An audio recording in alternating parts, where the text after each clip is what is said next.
বন্ধুরা আসসালামু আলাইকুম। আপনারা কেমন আছেন? আশা করি আপনারা ভালো আছেন। আলহামদুলিল্লাহ আমিও ভালো আছি। আজকে অনেকগুলা মুরগি নিয়ে এসেছিল, সেগুলোর চামড়া ডানাগুলো আমি আলাদা করে রেখেছিলাম, কলিজা পা সেগুলোই আজকে রান্না করব। এখানে পা, কলিজা, ডানা আর এইগুলো কিন্তু খেতে কিন্তু অনেক স্বাদ।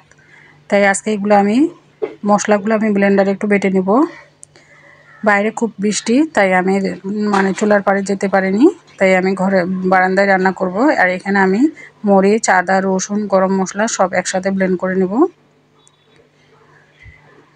আর এখানে একটা কড়াই বসিয়ে দিয়েছি, সেই কড়াইয়ের মধ্যে পেঁয়াজ দিয়ে পেঁয়াজটা আমি তেল দিয়ে ভালো করে একটু লাল লাল করে ভেজে নেব।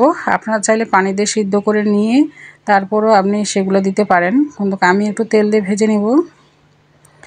আর তরকারি রান্না আপনারা যেভাবেই করুন না কেন, তরকারি কষানোটাই হচ্ছে মেন। আর যত কষাবেন তত কিন্তু খেতে ভালো লাগবে। এখন আমি সম্পূর্ণ মশলাগুলো দিয়ে দিলাম, দেওয়ার পরে একটু নেড়ে চেড়ে নিচ্ছি।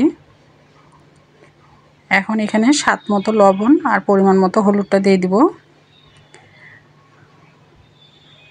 আর এভাবে বাটা মশলা, যেরকম এই শুকনো মরিচ, আদা, রসুন, মশলা এভাবে যদি শিলপাটাতেও বেটে দেওয়া যায় তাতেও কিন্তু খেতে স্বাদ করবে, এবং ব্লেন্ডারে দিলেও কিন্তু খেতে স্বাদ করবে, কারণ এটা টাটকায় একবারে বেটে নেওয়া। আর এখন আমি সব কিছু একসাথে দিয়ে দিচ্ছি। সেগুলো কিন্তু খেতে আমার খুব ভালো লাগে, আমার বাচ্চাগুলো পছন্দ করে। তাই এভাবে একটু মশলাগুলো দিয়ে ভালো করে কষিয়ে নিতে হবে।